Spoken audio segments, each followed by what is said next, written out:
Hello class 10th students, क्या तुम्हें भी कृतिका भाग 2 के सारे कहानियों में प्रॉब्लम होता है? क्या तुम्हें भी इन टाइप के आने वाले क्वेश्चंस में प्रॉब्लम होता है? तो आज का ये वीडियो तुम्हारे लिए होने वाला है वन शॉट सॉल्यूशन, क्योंकि हम लोग वन शॉट सारे के सारे कहानियों को देखने वाले हैं कृतिका चैप्टर के। तो चलो फटाफट से वीडियो को स्टार्ट करते हैं। इसके पीडीएफ आपको मिलेंगे हमारे टेलीग्राम चैनल पे, जिसका लिंक मैंने आपको दे रखा है डिस्क्रिप्शन में। तो वहां से जाकर आप हमें फटाफट से ज्वाइन कर सकते हो। सबसे पहला चैप्टर है दैट इज माता का आंचल, और इसको लिखा है शिव पूजन सहाय ने। अब ये चैप्टर से रिलेटेड बहुत सारे एग्जामिनेशन में क्वेश्चंस हमें देखने को मिलते रहते हैं। तो आइए एक एक करके इस पूरे चैप्टर के सारांश को हम लोग पढ़ लेते हैं। सबसे पहले लेखक परिचय, यानी कि इनका जीवन परिचय, इनकी प्रमुख रचनाएं और भाषा शैली के बारे में बताया गया है। इन सबको आप पढ़ सकते हो जब मैं आपको ये पीडीएफ प्रोवाइड कर दूंगा, क्योंकि यहां से क्वेश्चंस नहीं के बराबर आते हैं। तो सबसे पहले हम लोग स्टार्ट करते हैं इसके पाठ के सारांश को। तो माता का आंचल में ग्रामीण जीवन की कहानी सरल सहज भाषा में कही गई है। कहानी में देशज शब्दों का प्रयोग बहुलता से किया गया है, यानी कि ये चैप्टर ग्रामीण जीवन के ऊपर बेस्ड है, जहां पर देशज शब्दों यानी कि देश विदेश के शब्दों का बहुत ज्यादा यूज हमें देखने को मिलता है। तो आ जाओ एक एक करके स्टार्ट करते हैं। सबसे पहले कहानी के स्टार्टिंग में पिता से लगाव के बारे में हमें बताया गया है। जैसे बचपन में लेखक का अपने पिता से अधिक लगाव था। वह पिता के साथ ही सोता, उठता, बैठता, खाता पीता था।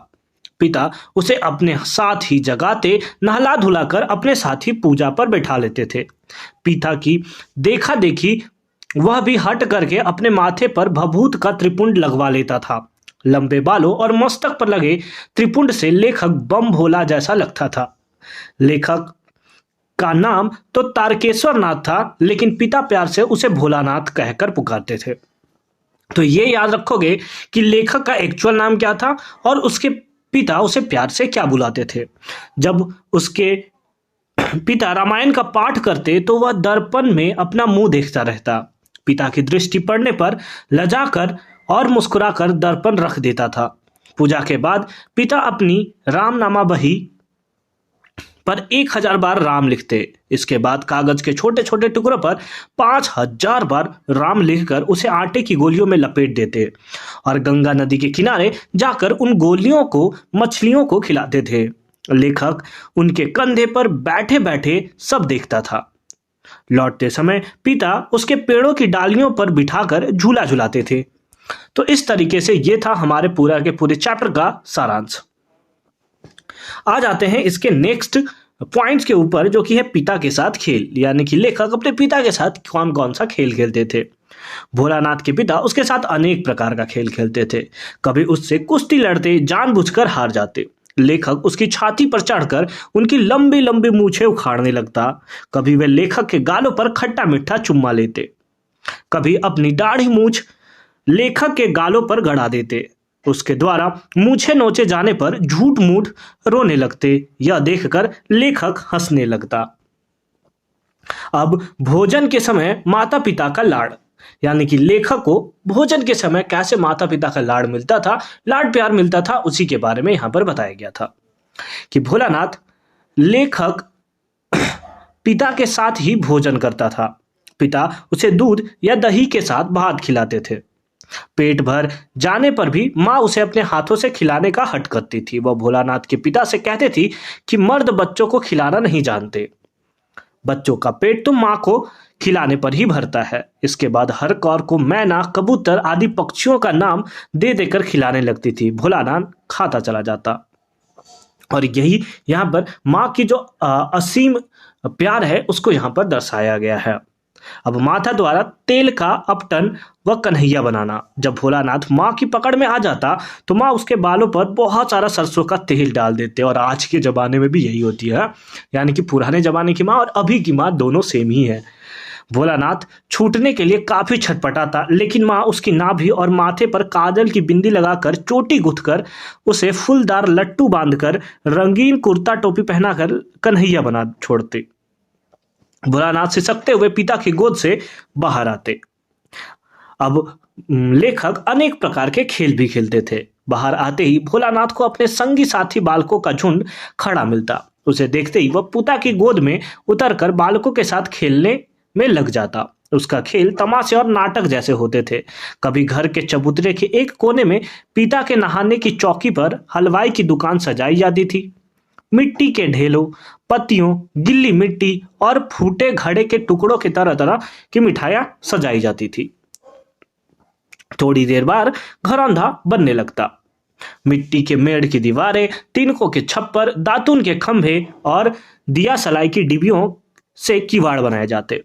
घड़ों के मुंह में चूल्हा चक्की, दिए से कढ़ाई, पिता के आचमनी और कलछी बनती। पानी को घी, धूल को आटा और बालू को चीनी मानकर दावत की तैयारी होने लगती। तब लेखक के पिता चुपचाप आकर प्रसंगत में बैठ जाते। उसे देखते ही सब बालक हंसते वहां से भाग जाते।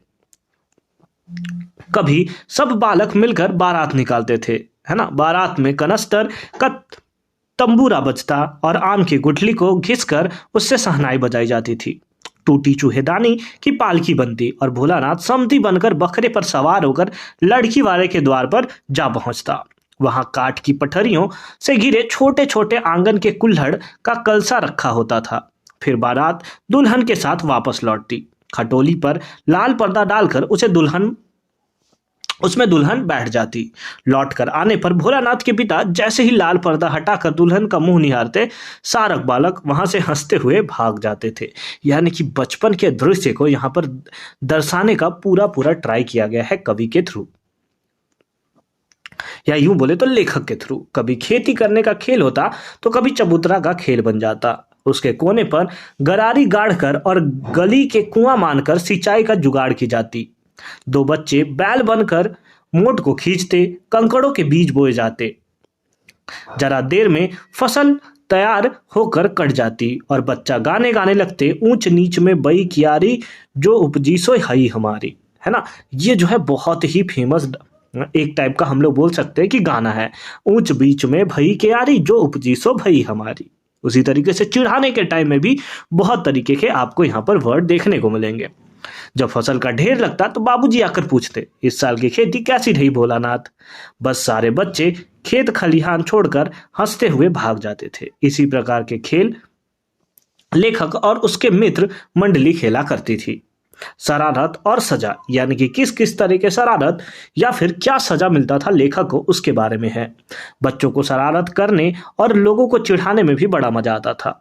एक बार बहू को विदा कराकर ला रहे एक बूढ़े वर को लड़कों ने यह कहकर चिढ़ाया, रहरी में रहरी पुरान रहरी, यानी कि जो रहर होता है जिसका दाल हम लोग खाते हैं, उसी के बारे में यहाँ बात कर रहा है कि रहरी में रहरी पुरान रहरी, डोला के कन्या हमार मेहरी। यानी कि डोला के वाइफ जो है वो हमारी वाइफ है ना। मेहरी का मतलब होता है वाइफ, तो डोला के कन्या यानी कि डोला की वाइफ हमार मेहरी, यानी मेरी कन्या है। बूढ़े ने ढेले मार मारकर बच्चों को दूर तक खदेड़ा। एक दिन सभी बच्चे बाग में आम खाने गए। इसी समय बड़े जोर की बारिश होने लगी। बच्चे ने किसी तरह पेड़ों से चिपक कर जान बचाई। वर्षा थमने पर बाग में बहुत से बिच्छू रेंगते दिखाई दे। यह देख सभी बच्चे भाग गए। तो यहाँ पर हमारे पास ये चैप्टर जो है उसके बारे में डिस्क्रिप्शन जो दिया गया है उसके बारे में यहाँ पर बताया गया है। रास्ते में उनको एक बूढ़े व्यक्ति मूसन तिवारी मिल गए। नाम याद रखोगे, मूसन तिवारी। उन्हें कम दिखता था। बैजू नाम के लड़के ने उसे चिढ़ाना कहा, बुढ़वा बेईमान मांगे करैला का चोखा, है ना। ये सब याद रखोगे। जब ये सब आप वर्ड यूज करोगे ना, कि अगर क्वेश्चन आंसर आया और ये सब वर्ड तुमने यूज कर दिया ना, तो एग्जामिनर पूरा खुश हो जाएगा। मूसन तिवारी भड़के उठे और उन्होंने बच्चों को बुरी तरह खदेड़ा। मूसन तिवारी वहां से पाठशाला जा पहुंचे और गुरुजी ने बैजू और भोलानाथ की शिकायत की। गुरुजी ने 4 लड़कों को बैजू और भोलानाथ को पकड़कर लाने का आदेश दिया।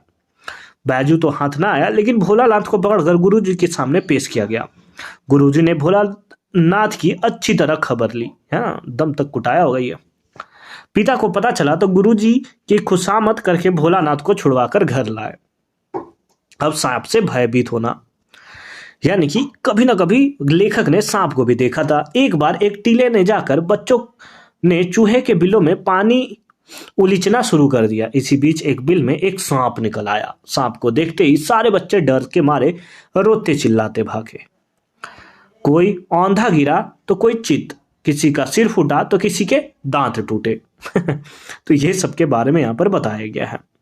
अब नेक्स्ट है दैट इज माँ की गोद में छिपना। भोलानाथ भागता हुआ घर में घुसा और सीधे माँ की गोद में जाकर छिपा। माँ उसकी दशा देखकर व्याकुल हो गई। डर के मारे भोलानाथ के मुंह से आवाज भी नहीं निकल सकी। वह सा ही कर पा रहा था, मतलब सांप के बारे में बताना चाहता था बट सा करके छोड़ देता था। बाबूजी भी दौड़कर पहुंचे और भोलानाथ की गोद में लेना चाहा, लेकिन भोलानाथ माँ का अंचल छोड़कर जाने को तैयार ना हुआ और इसीलिए इस चैप्टर का नाम था माँ का अंचल, क्योंकि बच्चे को जो सबसे सेफ जगह लगती है वो लगता है माँ का आंचल। तो इसी के तर्ज पे इस चैप्टर का नाम रखा गया है और आई होप कि ये सारा का सारा चैप्टर आपको अच्छे तरीके से समझ में आया होगा। और अब इससे रिलेटेड क्वेश्चंस पूछे जाएंगे तो आप सारे के सारे क्वेश्चंस का आंसर सही तरीके से कर दोगे। आते हैं सेकंड चैप्टर साना साना हाथ जोड़ी, जिसे लिखा है मधु कांकरिया ने। अब सबसे पहले इसका लेखक परिचय, रचनाएं और भाषा शैली लिखी गई है। इन भाषा शैली को आप अच्छे तरीके से पढ़ लोगे। जैसा कि मैंने पहले भी बताया था कि इससे रिलेटेड क्वेश्चंस नहीं के बराबर या यूं बोले तो नहीं आते हैं। तो आते हैं सीधा पाठ के सारांश के ऊपर। सबसे पहला है यात्रा की प्रेरणा, महानगरों और नगरों की भाव शून्यता, भागम भाग और यंत्रवत जीवन पद्धति की ऊब लेखिका को दूर दूर की यात्राओं करने के लिए प्रेरित करती है। मधु जी से उन्हीं यात्राओं के अनुभव को अपने इस यात्रा वृत्तांत में शब्दबद्ध किया है। उन्होंने साना साना हाथ जोड़ी यात्रा वृत्तांत में पूर्वोत्तर भारत के सिक्किम राज्य की राजधानी गैंगटॉक, हिमालय की यात्रा, उसके अत्यंत सौंदर्य का काव्यात्मक वर्णन किया है। अब स्टार्ट करते हैं सबसे पहले गैंगटॉक से। लेखिका ने गैंगटॉक को इतिहास और वर्तमान के संधि स्थल पर खड़ा मेहनती बादशाहों का शहर माना है। तो लेखिका ने गैंगटॉक को क्या माना है, ये क्वेश्चंस भी एग्जामिनेशन में आए दिन आते रहते हैं, तो इसे भी आप याद रखोगे क्योंकि वहां भी सभी लोग बड़े ही मेहनती हैं, इसलिए उस शहर का सब कुछ सुंदर था। उसकी सुबह भी सुंदर थी, शाम भी सुंदर थी। खासकर लेखिका को गैंगटॉक की रहस्यमय सितारों भरी रातों ने सम्मोहित किया। वहीं पर उन्होंने एक नेपाली युक्ति से उन्हीं के भाषा में प्रार्थना के बोल सीखे, जो इस प्रकार है। साना साना हाथ जोड़ी गर्दह प्रार्थना, हारमो जीवन तिम्रो कौशली, जिसका अर्थ है छोटे छोटे से हाथ जोड़कर प्रार्थना कर रही हूं, मेरा सारा जीवन अच्छाइयों को समख्रपत हो, यानी कि अच्छाइयों से भरा हो। अब आते हैं बौद्ध धर्म को लेकर कि लेखिका को बौद्ध धर्म को लेकर क्या विचार थे। गैंगटॉक में यूमथांग से निकलते ही लेखिका को एक कतार में लगी सफेद सफेद बौद्ध पताएं दिखाई दी, जो ध्वज की तरह लहरा रही थी। ये शांति और अहिंसा का प्रतीक थी। ये पताओं पर मंत्र लिखे हुए थे। लेखिका के गाइड ने उसे बताया कि जब किसी बौद्ध मतावलंबी की मृत्यु हुई थी तो उसकी आत्मा के शांति के लिए शहर से दूर किसी भी पवित्र स्थान पर 108 श्वेत पताकाएं फहराई जाती थी या फहराई जाती हैं। इन्हें उतारा नहीं जाता है। कई बार नए शुभ काम की शुरुआत में भी रंगीन पताएं फहरा दी जाती हैं। आगे चलकर मधु जी एक कुटिया के भीतर घूमता हुआ चक्र दिखाई दिया, जिसे धर्म चक्र या प्रेयर व्हील कहा जाता था। नार्गे ने बताया कि इसे घुमाने से सारे पाप धुल जाते हैं। लेखिका ने महसूस किया कि मैदान हो या पहाड़, तमाम वैज्ञानिक प्रगतियों के बावजूद इस देश की आत्मा एक जैसी है। और ये है बौद्ध धर्म के बारे में। अब आते हैं हिमालय का अत्यंत सौंदर्य, यानी कि हिमालय के सौंदर्य के बारे में क्या वर्णन किया गया है। लेखिका किसी से बातचीत किए बिना ही हिमालय के अद्भुत सौंदर्य को अपने भीतर समेट लेना चाहती थी। तभी उन्होंने खूब ऊंचाइयों से पूरे वेग के साथ सर्वोच्च शिखर से गिरना फेरना उगलता झरना देखा, जिसका नाम था स्वेन सिस्टर्स वाटरफॉल। लेखिका ने जैसे ही इस झरने की जलधारा को पांव में डुबोया, उसका मन काव्यमत हो उठा। उन्हें ऐसा लगा कि जैसे उसके अंदर की तामसिकताएं और दुष्ट वासनाएं जल की निर्मल धाराओं में बह गई। आगे बढ़ने पर उन्होंने पल पल परिवर्तित होते हिमालय के सौंदर्य को देखा, जहां सभी ओर जन्नत बिखरी हुई पड़ी थी। पल भर में ही ब्रह्मांड में इतना सब कुछ घटित हो रहा था। निरंतर प्रवाहमान झरने, वेग से बहती तिस्ता नदी, सामने उठी धुंध, आवारा बादल, झूमते हुए प्रदयुक्त और रुंडो टंडो के फूल सभी अपनी लय, तान और प्रवाह से नृत्य करते हुए प्रतीत हो रहे थे। हिमालय जब लेखिका के लिए कविता नहीं, दर्शन बन गया था।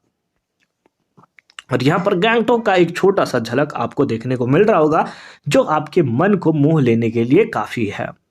अब आते हैं कटाओं की यात्रा के ऊपर। लेखिका बर्फ देखने के लिए बेचैन थी। तभी उन्हें किसी सिक्किम युवक ने बताया कि अगर बर्फ देखनी है तो कटाव जाना पड़ेगा। कटाव को भारत का स्विट्जरलैंड कहते हैं। तो भारत का स्विट्जरलैंड किसे कहते हैं, कटाव को, ये याद रखोगे। कटाव पहुंचते हुए ही बर्फ से ढके पहाड़ दिखाई देने लगे, जो चांदी की तरह चमक रहे थे। उस पर बर्फ साबुन के झाग की तरह सब ओर गिरी हुई थी। सभी सैलानी जो लेखिका के साथ थे, जीप से उतरकर बाम्फर पर कूदने लगे। पर लेखिका सोच रही थी कि शायद ऐसे ही विभोर कर देने वाली दिव्यता के बीच हमारे ऋषि मुनियों ने वेदों की रचना की होगी, जीवन के सत्यों को खोजा होगा, सर्वे भयंतु सुखिनो का महामंत्र पाया होगा। हिमालय की संपूर्णता के प्रतीक सौंदर्य ऐसा ही था कि बड़े बड़े अपराधी को भी करुणा का अवतार बुद्ध बना दे। अब पहाड़ी महिलाओं और श्रमशीलता, यानी कि पहाड़ी महिलाओं का क्या ख्याल था इसके ऊपर, और उनकी श्रमशीलता ने कैसे लेखिका के मन को मोह लिया, उसके बारे में। हिमालय की यात्रा के दौरान लेखिका ने पाया कि इतने स्वर्गीय सौंदर्य, नदी, फूल, वादियों और झरनों के बीच भूख, मौत और दैन और जिंदा रहने की इसी जंग में पहाड़ी औरतों के हाथ में कुदाल और हथौड़ा लिए हुए पत्थर तोड़ते देखा। मेरे पूछने पर बोर्ड रोड ऑर्गेनाइजेशन के एक कर्मचारी ने बताया कि जिन रास्तों से गुजरते हुए आप हिम शिखरों से टक्कर लेने जा रही हैं, ये पहाड़ियां इन्हीं रास्तों को चौड़ा कर रही है। यानी कि ये जो औरतें हैं, ये जो पहाड़िनें हैं, वो क्या कर रही हैं कि इन सड़कों को चौड़ा करने का काम कर रहे हैं। इनके हाथ में पड़े ठेक आदमी की कहानी कह रहे हैं। ये कितना कम लेकर समाज को कितना अधिक वापस लौटा देती हैं। यही वेस्ट एंड रिपेइंग है। यह पहाड़िने मतलब जो पहाड़ में रहने वाली औरतें होती हैं, उन्हें को पहाड़िने कहा जाता है। घर का भी काम करती हैं और बाहर का भी। इनके कामों में गाय चराना, लकड़ियां काटकर उनके भारी भरकम गट्ठर को लाद कर ले जाना, ये सब इसके अंदर शामिल है। अब आते हैं फौजी छावनियों के ऊपर। लेखिका का सफर जब थोड़ा और आगे बढ़ा तो उन्हें वहां कुछ फौजी छावनियां दिखाई दी। तभी उन्हें ध्यान आया कि यह बॉर्डर एरिया है। थोड़ी ही दूर पर चीन की सीमा है। एक फौजी ने मध्य जी ने पूछा कि इतनी कड़कड़ाटी ठंड में आपको बहुत तकलीफ होती है या तकलीफ होती होगी। उसने एक उदास हंसी हंसकर कहा, आप चैन की नींद सो सके इसीलिए तो हम यहाँ पहरा दे रहे हैं। लेखिका मन उदास हो गया। वे सोचने लगी कि बैसाख के महीने में इस बर्फीले स्थान पर हम 5 मिनट में ही ठिठुरने लगेंगे। हमारे ये फौजी भाई पौष और माघ में भी तैनात रहते हैं। उस समय सिवाय पेट्रोल के सब कुछ जम जाता है। ऐसे समय में ये जवान हमारे देश की और हमारी सुरक्षा के लिए तैयार खड़े रहते हैं। अब आते हैं लास्ट वाले पार्ट पे। नार्गे एक कुशल गाइड। गैंगटॉक से लेकर हिमालय की यात्रा के दौरान नार्गे ने एक कुशल गाइड की तरह लेखिका और उसके साथियों का मार्गनिर्देशन किया। किसने? नार्गे ने। उनके अंदर वे सभी खूबियां थी जो एक कुशल गाइड के अंदर होनी चाहिए। उसे गैंगटॉक से लेकर हिमालय तक की सभी ऐतिहासिक और भौगोलिक स्थिति का पूर्ण ज्ञान था। उसे कई तरीकों का भाषाओं का ज्ञान था। उसे अपने सैलानियों की रुचि का भी पूरा ध्यान था। और यहाँ पर यह चैप्टर हमारा कंप्लीट हो जाता है। अब चलते हैं इसके आखिरी चैप्टर, मैं क्यों लिखता हूं, जिसे लिखा है अज्ञेय ने। क्योंकि इस बुक में हमारे पास केवल 3 ही चैप्टर आ रहे हैं, तो ये तीनों चैप्टर को आपको अच्छे तरीके से पढ़ लेने की जरूरत है। तो सबसे पहले हमने यहाँ पर लेखक का परिचय दिया है, जहां पर उनके जीवन परिचय, इनकी रचनाएं जैसे कविताएं, कहानी संग्रह, उपन्यास, यात्रा वृत्तांत और निबंध संग्रह सम्मिलित हैं। तो उसको आप अच्छे तरीके से पढ़ सकते हो। हम डायरेक्ट मूव करते हैं इसके पाठ के सार के ऊपर। मैं क्यों लिखता हूं? ये प्रश्न बहुत सरल होने के साथ साथ कठिन भी है, क्योंकि इसका सच्चा उत्तर लेखक अज्ञेय के आंतरिक जीवन से संबंधित है। एक उत्तर यह है कि मैं स्वयं जानना चाहता हूं कि मैं क्यों लिखता हूं, किस लिए लिखता हूं। वास्तव में जब सच्चा उत्तर यही है वास्तव में सच्चा उत्तर यही है कि लिखकर ही लेखक ने उस अंदरूनी व्यवस्था को पहचाना है जिसके कारण उसने लिखा, और लिखकर ही वह मुक्त हो सकता है। मैं भी उस आंतरिक व्यवस्था से मुक्ति पाने के तटस्थ होकर उसे देखने और पहचानने के लिए लिखता हूं। अब ये चैप्टर जितना अंदरूनी की तरीके से आपको झंझोड़ करके रख देगा, अगर आप इसको डीप नॉलेज से समझना चाहो तो। आओ समझते हैं इस चैप्टर को। लेखक का कृतिकार के विषय में विचार। लेखक का विश्वास है कि सभी लेखक कृतिकार नहीं होते हैं, न ही उनके समस्त लेखन कृति होती है। यह ठीक है कि कुछ कृतिकार ख्याति मिल जाने के बाद कुछ बाहर की व्यवस्था से भी लिखने जाते हैं। संपादक के आग्रह से, प्रकाशक के तकाजे से, आकृतक विश्वास से भी कुछ लोग लिखते हैं, पर कुछ कृतिकार हमेशा ईमानदारी से यह भेद बनाए रखते हैं कि कौन सी कृति उनके आंतरिक प्रेरणा का फल है और कौन सा लेखन बाहरी दबाव का। बाहर का दबाव वास्तव में दबाव नहीं रहता, वह मानो भीतरी उन्मेष का निमित्त बन जाता है। यानी कि कुछ लेखक के बारे में, मतलब लेखक का ऐसा विश्वास है कि कुछ कृतिकार, यानी कि जो नए नए चीजों को बनाते हैं, जैसे अगर मैंने देखा था इससे पहले वाले चैप्टर्स में हमने देखा था कि अरिजित सिंह के एग्जाम्पल्स के बेसिस पे वो क्या है, एक कृतिकार है जो अपने गानों को खुद से लिखते हैं, खुद से कंपोज करते हैं, यानी कि खुद से उन गानों को बनाते हैं। लेकिन वो सारे गाने वो खुद से नहीं बनाते, जबकि कुछ गाने वो बाहरी दबाव के कारण भी बनाते हैं। जैसे अगर हमारे मन में इच्छा है कि उन्हें सैड सॉन्ग तो बहुत सुन लिया, अब कुछ अच्छा गाना होना चाहिए, तो वो क्या करेंगे, अपनी लिमिट को थोड़ा सा क्रॉस करके और कुछ हैप्पी सॉन्ग, कुछ पार्टी वाले सॉन्ग लगाएंगे। तो उसी के बारे में लेखक ने यहां पर बात किया है। अब कृतिकार का स्वभाव और आत्मानुशासन। कृतिकार के स्वभाव और आत्म अनुशासन का बहुत महत्व होता है। कुछ ऐसे आलसी जीव होते हैं जो बिना बाहरी दबाव के लिख ही नहीं पाते। इसी के सहारे उनके भीतर की व्यवस्था स्पष्ट होती है। उनकी यह व्यवस्था कुछ वैसी ही है जैसे प्रातःकाल नींद खुल जाने पर भी कोई बिस्तर पर तब तक पड़ा रहे जब तक कि घड़ी पर अलार्म न बज जाए। पर मुझे झूठ सहारे की जरूरत नहीं पड़ती, लेकिन इससे बाधा भी उत्पन्न नहीं होती। उठने वाली बात की तुलना करूं तो मैं सुबह अपने आप ही उठ जाती हूं और अलार्म भी बज जाए तो कोई हानि नहीं मानता। अब आते हैं भीतरी व्यवस्था, यानी कि क्या है अंदरूनी व्यवस्था। भीतरी व्यवस्था को बताना बड़ा कठिन है। इसे लेखक ने अपनी एक कविता की चर्चा कर स्पष्ट किया है। उसके अनुसार, मैं विज्ञान का विद्यार्थी रहा हूं, मेरी नियमित शिक्षा उसी विषय में हुई।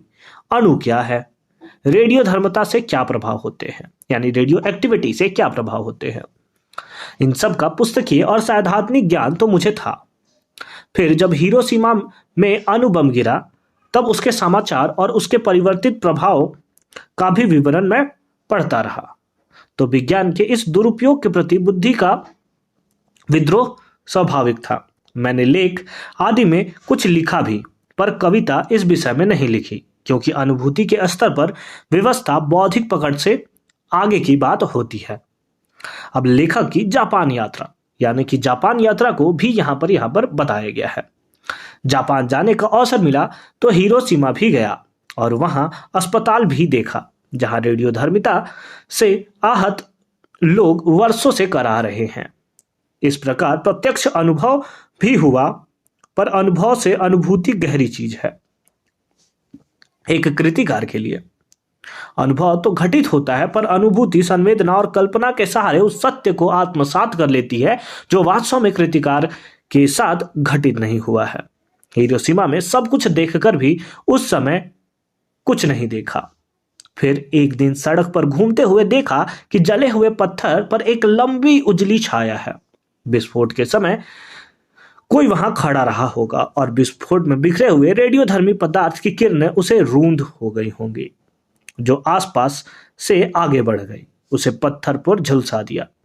जो उस व्यक्ति पर अटक उन्होंने भाप बनकर उड़ा दिया होगा। इस प्रकार समूची ट्रेजेडी जैसे पत्थर पर अंकित हो गई। उस छाया को देखकर इतिहास सहसा एक जले हुए सूर्य सा मेरे भीतर उग आया और डूब गया।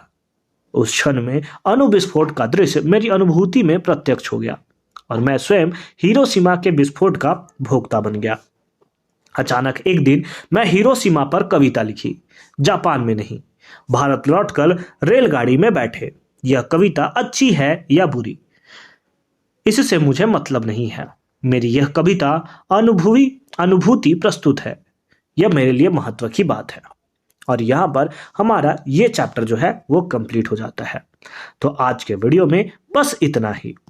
आप डेली आते हो और यहाँ पर क्लास करते हो बहुत ही अच्छे तरीके से। साथ ही साथ डेली आने के लिए और हमारे साथ क्लास करने के लिए आपका बहुत बहुत धन्यवाद। मिलते हैं हमसे अगली क्लास में। इसके पीडीएफ नोट्स आप डाउनलोड करना चाहते हो तो उसका लिंक मिलेगा आपको डिस्क्रिप्शन में।